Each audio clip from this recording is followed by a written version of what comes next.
Calculus शुरू कर रहे हैं। कैलकुलस में सबसे पहले फंक्शन का जानकारी हो जाएगा तो आगे कैलकुलस पढ़ने में आसानी होगा। लॉगरिथम, इनइक्वालिटी, टिर्गो, 3 चीज का रिवीजन 11th के टॉपिक से कर लीजिएगा, आगे यूज है। तो फंक्शन पढ़ाने के पहले फंक्शन होता क्या है थोड़ा बेसिक कॉन्सेप्ट देकर समझा देते हैं। जैसे मान लीजिए एक सर्किल है, मान लिया कि एक सर्किल है जिसका रेडियस r है, एक सर्किल है जिसका रेडियस r है। तो यहाँ एरिया बराबर पाई आर स्क्वायर होगा, area equal to pi r square. इस इक्वेशन में हम देख रहे हैं जैसे जैसे रेडियस इंक्रीज करेगा एरिया इंक्रीज करेगा, और रेडियस डिक्रीज करेगा तो एरिया डिक्रीज करेगा। यानी रेडियस के बदलने से एरिया बदलेगा, रेडियस चेंज होगा तो एरिया चेंज होगा। यानी एरिया रेडियस पर डिपेंड करता है, आर के चेंज करने से ये चेंज करेगा। तो एक मैथमेटिशियन थे यूलर साहब, उन्होंने सबसे पहले फंक्शन का कंसेप्ट दिया था और उन्होंने कहा था कि जो क्वांटिटी जिस पर डिपेंड करे वह उसका फंक्शन होगा। तो यहाँ एरिया आर पर डिपेंड करता है, इसीलिए एरिया आर का फंक्शन होगा। तो यहाँ लिखते हैं let consider a circle of radius r. एक सर्किल लिया जिसका रेडियस कितना है r, area pi r square होगा। अब देखिएगा तो clearly from equation first when radius increases then area also increases, and when radius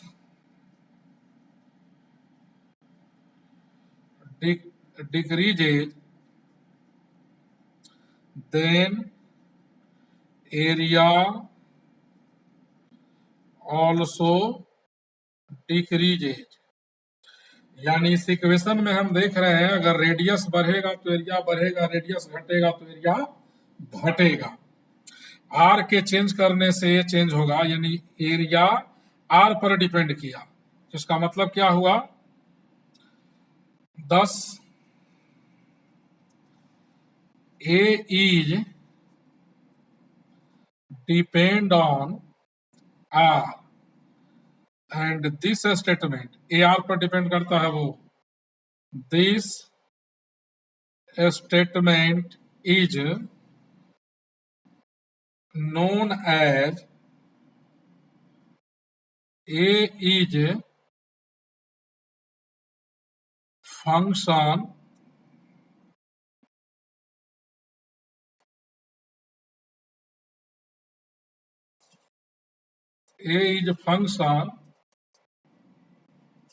of R। यानी एरिया R का फंक्शन है, एरिया R का फंक्शन है। In symbol it is written as A is equal to FR। यानी area function है किसका, radius का। Area function है रेडियस का। F क्या है, relation, where F is the relation which state that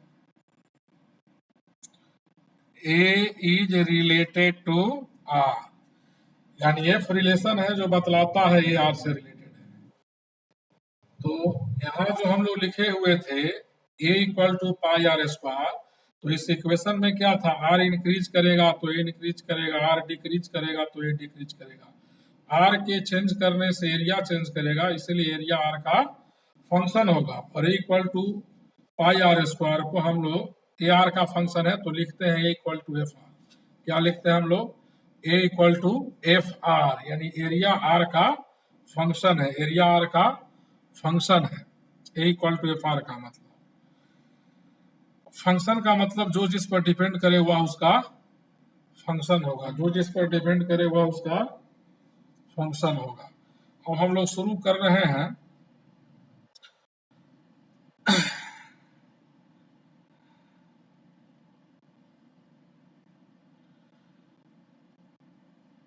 अब देखिएगा, यदि y equal to F x है, y equal to F x लिखा हुआ है, देन हम लोग क्या कहेंगे कि y फंक्शन है किसका, x का, then y to be function, y to be function of x, पूरे कैलकुलस में लिखा रहेगा y equal to F x, तो इसको हम लोग क्या पढ़ेंगे, y फंक्शन है किसका, x का, यानी x चेंज करेगा तो y चेंज करेगा, y x पर डिपेंड करता है इसलिए y x का फंक्शन है, और y equal to F x में वेरिएबल दोनों है, y हमारा डिपेंडेंट वेरिएबल है, क्या है, डिपेंडेंट वेरिएबल, और x जो है वो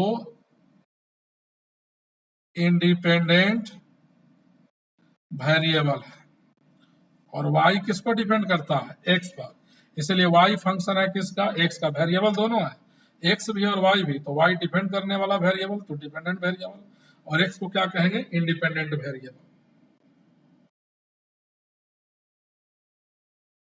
अब आइए आगे,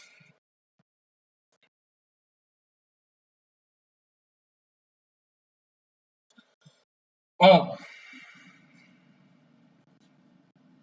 डोमेन थोड़ा सा डिफिनेशन दिखाते हैं, फिर आगे डिटेल पर आएंगे, फिर सवाल बनवाएंगे, अभी केवल समझा रहे हैं और थ्योरी चलेगा। डोमेन, डोमेन क्या है, तो यहाँ हमने लिखा है y equal to F x, यानी y फंक्शन है किसका, x का, y फंक्शन है x का, x का वैसा रियल वैल्यू जिसको यहाँ पुट करने के बाद y रियल हो जाए, x का वह रियल वैल्यू जिसको यहाँ पुट करने से y रियल हो जाए, x के उस रियल मान को इस फंक्शन का डोमेन कहेंगे। x के जगह पुट करने से किसी भी रियल नंबर को अगर y को रियल बना दे, वैसा रियल नंबर इस फंक्शन का डोमेन कहलाएगा।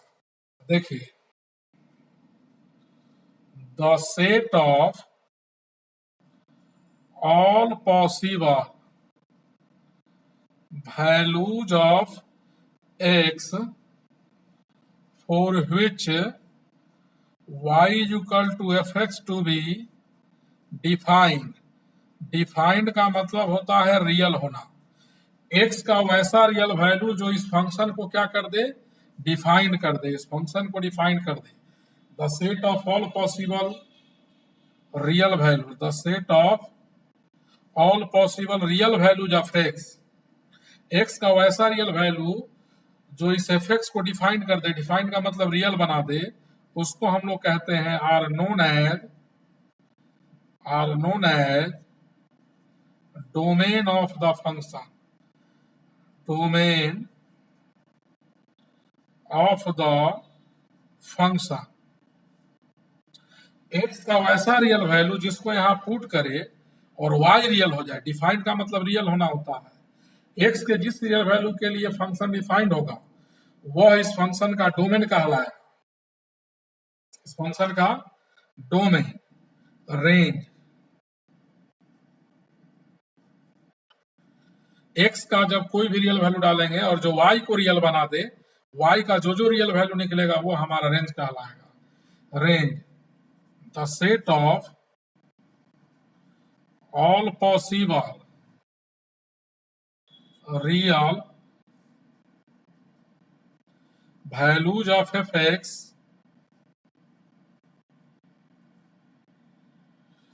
the set of all possible real values of fx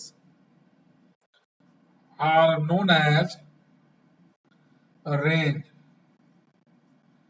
range of the function। अब देखिए, जैसे मान लो यह एक सिस्टम है, यहाँ हमने x का वैल्यू पुट किया और रिजल्ट आया fx। तो जो हमने डाला वो इनपुट वैल्यू, वो डाला वो क्या है, इनपुट वैल्यू।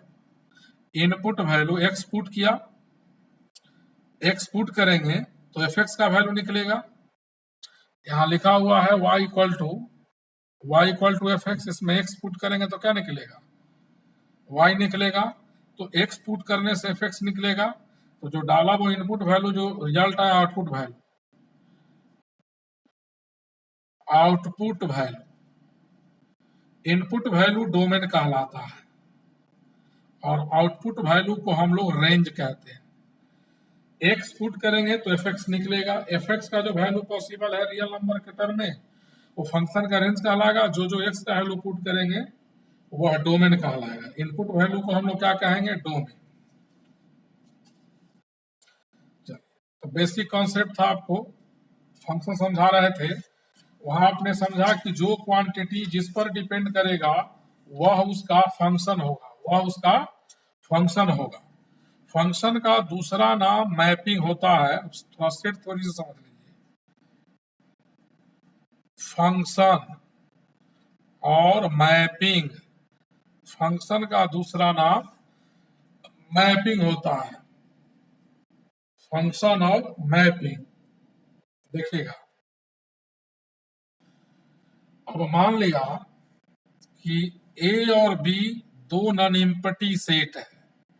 ए और बी दो नॉन एम्प्टी सेट है। नॉन एम्प्टी का मतलब खाली नहीं है, दोनों में एलिमेंट्स है। इसमें मान लिया elements A B C D, और इसमें मान लिया P Q R S T. यहां हमने दो सेट लिया, ए और बी, दोनों नॉन एम्प्टी है, खाली नहीं है, एलिमेंट्स दोनों के अंदर है। ए का मेंबर है ए बी सी डी और बी में एलिमेंट्स है P Q R S T. अब एफ एक रिलेशन लिया सेट ए से सेट बी में। एफ रिलेशन है सेट ए से सेट बी में इस प्रकार कि सेट ए के सभी एलिमेंट का सेट बी में यूनिक इमेज बनेगा। सेट ए के सभी एलिमेंट का सेट बी में यूनिक इमेज बनेगा, या कहेंगे कि सेट ए के सभी एलिमेंट का सेट बी में यूनिक एलिमेंट के साथ एसोसिएशन होगा। तब इस रिलेशन एफ को हम लोग फंक्शन कहेंगे सेट ए से सेट बी में। मान लो ए का एसोसिएशन पी के साथ हो रहा है, बी का क्यू के साथ, सी का आर और डी का एस। हमने क्या देखा इस फिगर में, एक एलिमेंट ए है उसका एसोसिएशन एक के साथ होना चाहिए, यानी इसमें जो भी एलिमेंट है उसका एसोसिएशन इसमें एक से अधिक नहीं होना चाहिए, एक का किसी एक के साथ। ए का इमेज कहलाएगा पी, या कहेंगे कि ए का एसोसिएशन पी के साथ हो रहा है। बी का इमेज क्यू कहलाएगा, या बी का एसोसिएशन क्यू के साथ हो रहा है। सी का इमेज आर, या सी का एसोसिएशन आर के साथ हो रहा है। डी का इमेज एस, या डी का एसोसिएशन एस के साथ हो रहा है। ए और बी दो सेट है, इसमें भी कुछ एलिमेंट्स, इसमें भी कुछ एलिमेंट्स। ए के सभी एलिमेंट का इसमें यूनिक इमेज बनना चाहिए। एक का एक इमेज, इसके सभी एलिमेंट का इमेज बन रहा है, और एक का एक इमेज। तब इस एफ को फंक्शन कहेंगे सेट ए से सेट बी में। तो लिख देते हैं let A and B be two non empty sets, empty sets, and F is a relation. F is a relation which associates each element of set A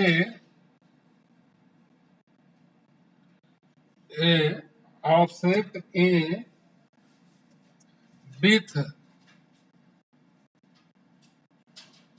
unique element of set B। यानी set ए और B दोनों non empty है।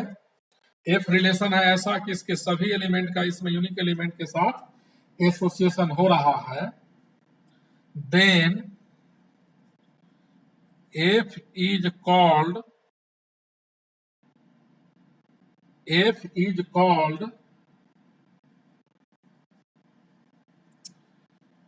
function from A to B।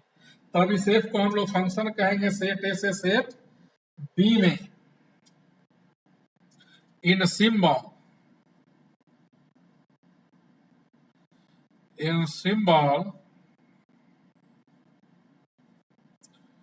it is written as,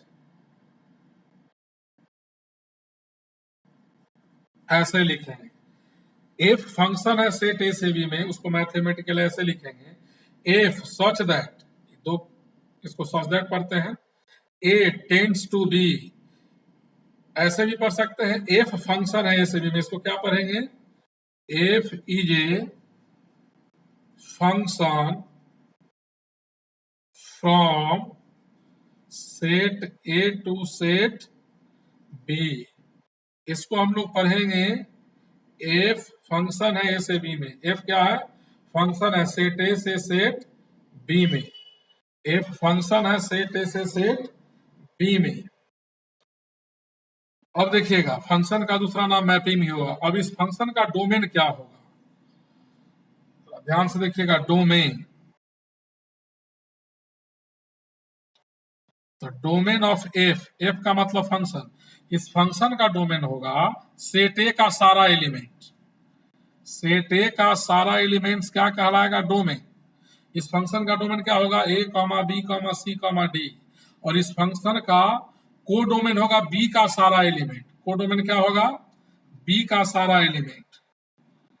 तो codomain कौन होगा? Codomain of F माने function, P, Q, R, S, T। इस function का डोमेन होगा ABCD, कोडोमेन होगा PQRST। तो रेंज क्या है? रेंज फंक्शन का होता है जो इमेज बनता है। तो देखिए इमेज P है, Q है, R है, ऐसा T नहीं है। तो रेंज हो जाएगा, रेंज ऑफ F हो जाएगा PQRS। इस फंक्शन का रेंज होगा PQRS। कोडोमेन होगा P से लेकर T तक, लेकिन रेंज वही होगा जो इमेज बनता है। तो इमेज बन रहा है PQRS।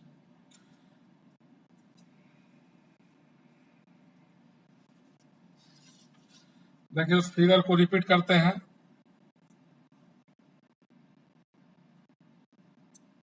F फंक्शन है A से B में, PQRST। A का इमेज होगा P, या कहेंगे A का एसोसिएशन P के साथ, B का इमेज Q, C का इमेज R, D का इमेज S। A का इमेज कहलाएगा P अंडर रूल F। तो इसको लिखेंगे FA is equal to P। इसको पढ़ेंगे A का इमेज P है, या फंक्शन का वैल्यू A पर P है, कॉमा FB का वैल्यू क्या होगा? Q, FC का वैल्यू R, और FD का वैल्यू S। तो यहाँ PQRS को क्या कहेंगे? P, Q, R and S are images. ये क्या कहलाएगा? PQRS आर इमेजेज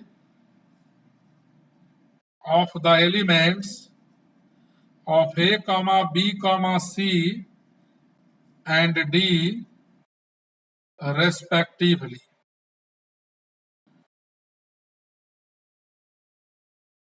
देखिएगा PQRS को इमेज कहेंगे किसका? ABCD का। A का इमेज P है, तो P का ये क्या है? Pre image. Q का B क्या है? B प्री इमेज है।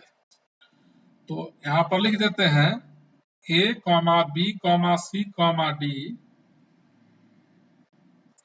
And D are pre image. इसको हम लोग क्या कहेंगे? Are pre images of P, Q, R and S respectively. देखिएगा A का इमेज P है, P का A प्री इमेज है, B का इमेज Q, Q का प्री इमेज B, C का इमेज R, R का प्री इमेज C, D का इमेज S, S का प्री इमेज डी है।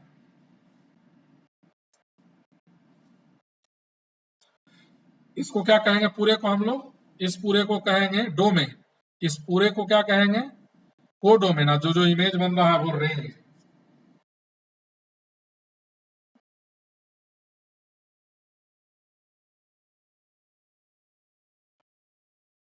अब एक सवाल देते हैं, इन द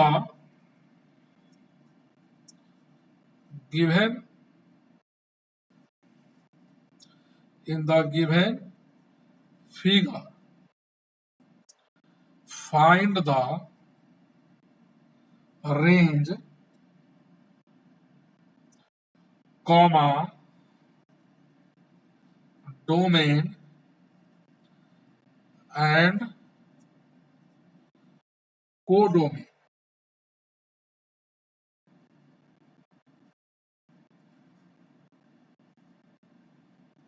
एफ फंक्शन है, ऐसे बी में फिगर यही है, ए बी सी 1 2 3 4। तो यहाँ डोमेन होगा आपका, डोमेन हो जाएगा domain of function A B C, codomain. Codomain of F होगा 1 2 3 4। और रेंज क्या होगा? तो रेंज ऑफ एफ होगा जो जो इमेज बन रहा है 1 2 3, डोमेन एबीसी फंक्शन का, और इसका टोटल एलिमेंट 1 2 3 4 कोडोमेन, और रेंज होगा 1 2 3 1 2 3 जो जो इमेज बन रहा है। एक सेट से दूसरे सेट में टोटल कितना फंक्शन होगा? एक सेट से दूसरे सेट में, तो देखिएगा इसमें थोड़ा सा परमुटेशन का यूज है। Number of functions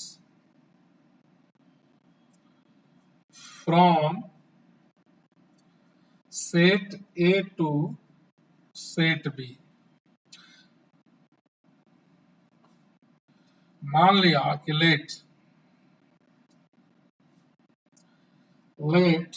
a1 a2 a3 dot dot dot am are m elements in set A, and b1 comma b2 b3 dot dot dot bn are n elements in set B। A1 से लेकर m तक मान लिया कि यह m elements है set A में, और B1 से लेकर Bn तक n एलिमेंट्स है सेट B में। And f is a function from set A to B।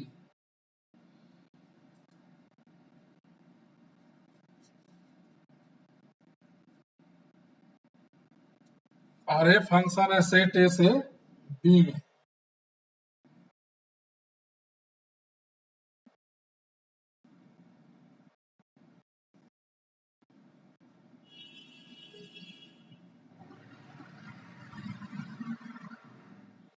Dot dot dot am b1 b2 b3 dot dot dot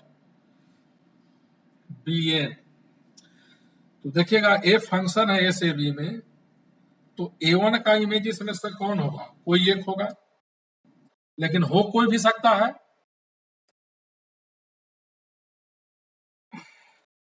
यहां लिखते हैं clearly a1 can take n images,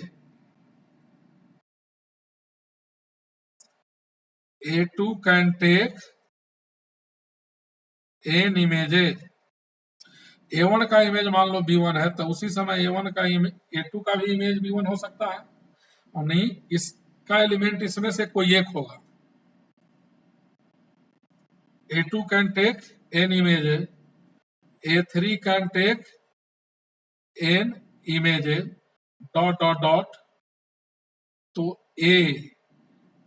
M can take n images, यानी each of the elements of set A can take n images, अलग अलग figure में, एक ही figure में नहीं।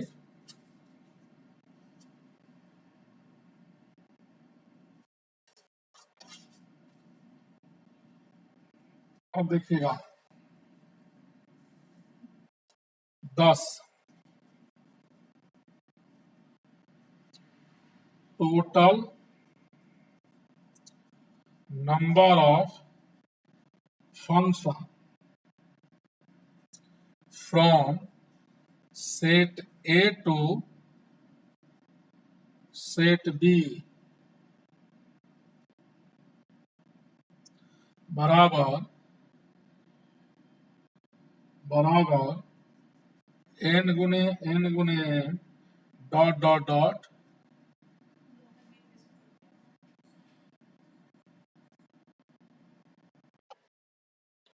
2m टाइम्स, यानी n का पावर n। n क्या था? n था number of elements in codomain, 1 2 3 कहां तक? n तक, 1 2 3 n तक, यहाँ A1 से लेकर m तक। तो n क्या है? Number of elements in codomain का whole power number of elements in domain. Set a से सेट बी में, सेट ए से सेट बी में टोटल फंक्शन कितना होगा? इसमें जितना एलिमेंट्स होगा उसका पावर इसमें जितना एलिमेंट होगा। नंबर ऑफ एलिमेंट्स इन को डोमेन का whole power number of elements in domain. और कैसे पहचानेंगे एक सेट से दूसरे सेट में फंक्शन है कि नहीं? तो एक सवाल देते हैं, which of the following are function from set A to set B. कुछ एग्जाम्पल दे देते हैं, क्लियर हो जाएगा। सेट ए से सेट बी में कौन फंक्शन है और कौन फंक्शन नहीं है। देखिएगा यहाँ ए का इमेज डी, बी का ई, सी का है। सिंगल एलिमेंट का सिंगल इमेज बन रहा है और सब का इमेज बन रहा है, इसीलिए यह फंक्शन होगा। दूसरा फिगर,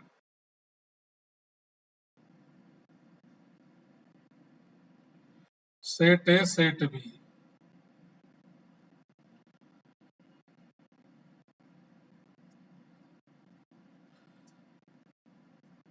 हम लोग इसमें देख रहे हैं इस फिगर में ए का जितना एलिमेंट्स है सेट ए का, सब का इमेज इसमें नहीं बन रहा है।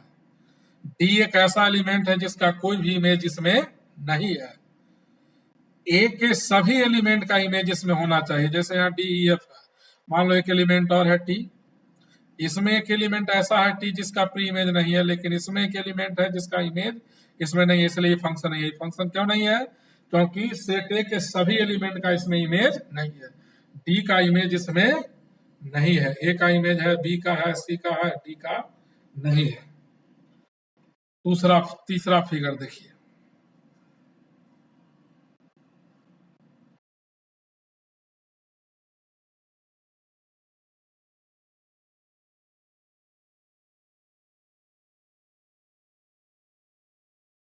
ए का इमेज बी, बी का इमेज भी पी और सी का इमेज क्यू। तो ये फंक्शन होगा, क्यों होगा? ए का सिंगल इमेज पी है और बी का सिंगल इमेज पी है, माने एक से अधिक एलिमेंट का इसमें सेम इमेज हो सकता है। ए का इमेज पी है और बी का भी इमेज पी है, इसलिए फंक्शन है। फोर्थ एग्जाम्पल, एफ फंक्शन है सेट ए से सेट बी में,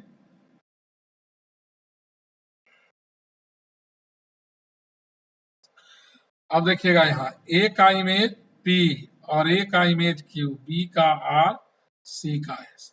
तो यह फंक्शन नहीं होगा। क्यों नहीं होगा? इसलिए यह फंक्शन ए से बी में नहीं होगा। यहाँ सिंगल एलिमेंट ए है जिसका दो इमेज बन गया, इसमें एक एलिमेंट का एक ही इमेज इसमें होना चाहिए। एक से अधिक इमेज आ गया किसी एक एलिमेंट का तो फंक्शन नहीं है।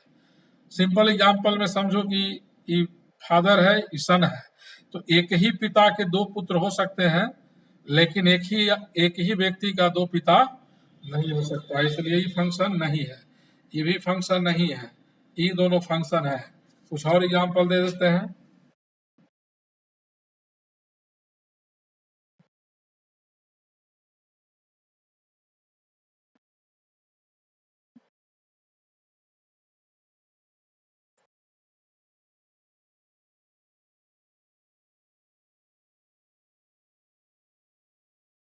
इसमें क्या है, सेट ए के सभी एलिमेंट का सेम इमेज है। एक ही पिता के कई पुत्र हो सकते हैं, तो सभी एलिमेंट का सेम इमेज है, लेकिन सब का इमेज उसमें बन रहा है, इसलिए यह फंक्शन होगा। तो कौन फंक्शन है कौन फंक्शन नहीं है, इजीली पहचान लेंगे।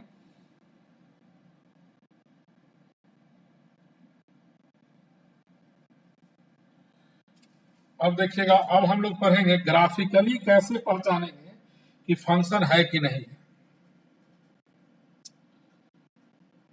ग्राफिकल रिप्रेजेंटेशन रिप्रेजेंटेशन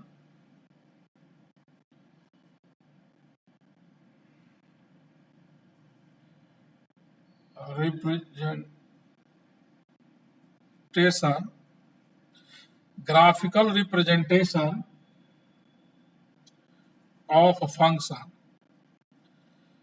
ग्राफिकली कैसे चेक करेंगे कोई फंक्शन है कि नहीं है, तो सबसे पहले क्या करना है,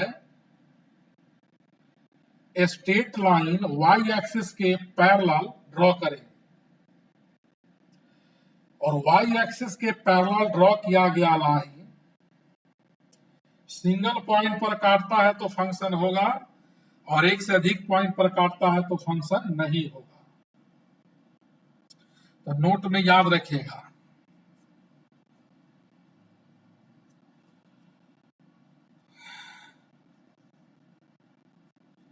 draw the straight line parallel to Y axis. सबसे पहले अपने मन से कुछ स्ट्रेट लाइन ड्रॉ करेंगे वाई एक्सिस के पैरेलल। किसके पैरेलल? वाई एक्सिस के parallel in its domain, in its domain,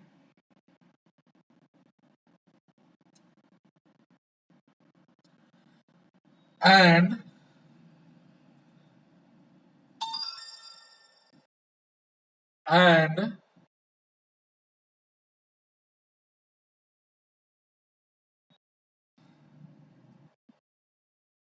lines parallel to y-axis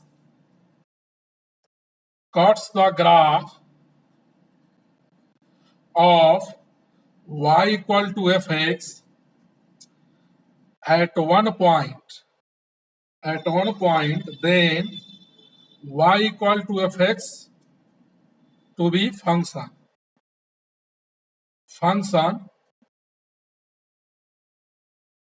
otherwise not। यानी y equal to F X का ग्राफ ड्रॉ कर लेंगे, इसका ग्राफ ड्रॉ करेंगे, उसके बाद y के पैरेलल लाइन, y एक्सिस के पैरेलल लाइन ड्रॉ करेंगे, और y एक्सिस के पैरेलल ड्रॉ किया गया लाइन इसके ग्राफ को अगर एक जगह काटेगा तो यह फंक्शन होगा, और इसके ग्राफ को एक से अधिक जगह काटेगा तो फंक्शन नहीं होगा। एग्जाम्पल देकर क्लियर कर देते हैं। देखिए, which of the following graphs are graph of function। पहला, जैसे मान लीजिए y equal to F X का ग्राफ, एफ एक्स कोई फंक्शन है, तो यहाँ हम अगर y एक्सिस के पैरेलल लाइन खींचेंगे तो y के पैरेलल लाइन इस कर्व को सिंगल पॉइंट पर काटा तो यह फंक्शन हो गया। दूसरा, अगर मान लो किसी function y equal to F X का ग्राफ ऐसा है तो यहाँ y के पैरेलल लाइन खींचेंगे तो एक लाइन एक से अधिक जगह काटा, कोई भी लाइन इसको y के पैरेलल लाइन अगर ड्रॉ करने पर एक से अधिक पॉइंट पर काट दिया तो यह फंक्शन नहीं होगा।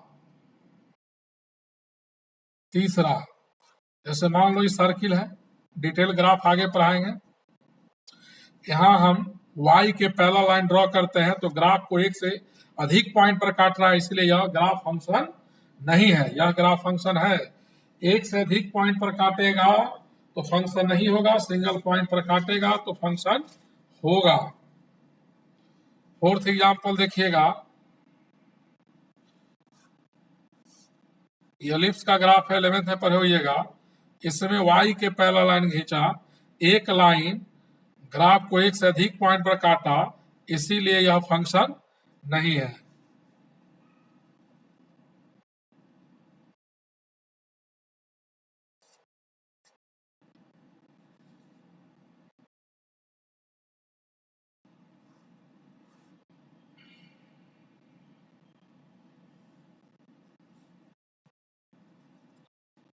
सिंगल पॉइंट पर काटा तो जिसका ग्राफ है वो फंक्शन होगा, y equal to F x.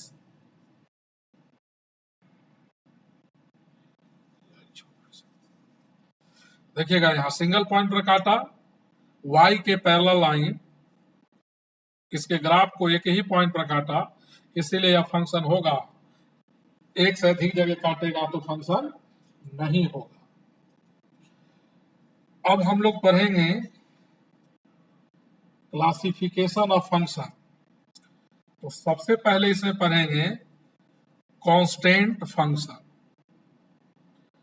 Constant function क्या होता है? देखिए, कांस्टेंट फंक्शन वैसा फंक्शन जिसका रेंज सिंगल रियल नंबर हो। जिस फंक्शन का रेंज सिंगल रियल नंबर होगा उसको कांस्टेंट फंक्शन कहेंगे। If the range of a function,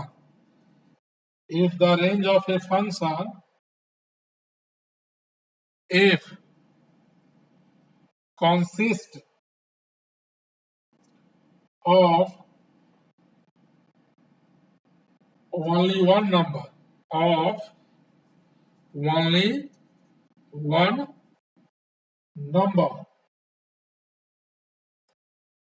then f is called a constant function। A constant function, देखिएगा, वैसा फंक्शन कांस्टेंट कहलाएगा जिस फंक्शन का रेंज सिंगल रियल नंबर होगा। जिस फंक्शन का रेंज क्या होगा? Single real number. जिसका रेंज कोई सिंगल रियल नंबर होगा उसको कांस्टेंट फंक्शन कहेंगे। और नोट में याद रखिएगा, कांस्टेंट फंक्शन का ग्राफ एक्स के पैरेलल होता है। Graph of constant function is parallel to X axis. Example देखिएगा, पहला F X is equal to 3। F X का मतलब y होता है। एफ एक्स का मतलब, या इसी को आप y इक्वल टू 3, तो y इक्वल टू 3 का ग्राफ कैसा होगा? x के पैरेलल। एफ एक्स का एक ही वैल्यू है 3, तो इस फंक्शन का रेंज हुआ 3 और यह ग्राफ y एक्सिस को काटेगा 3 पर। यह ग्राफ y इक्वल टू 3 का कहिए या इसी को एफ एक्स इक्वल टू 3। तो ये कैसा फंक्शन है? Constant function. इसका ग्राफ x के पैरेलल है, इसका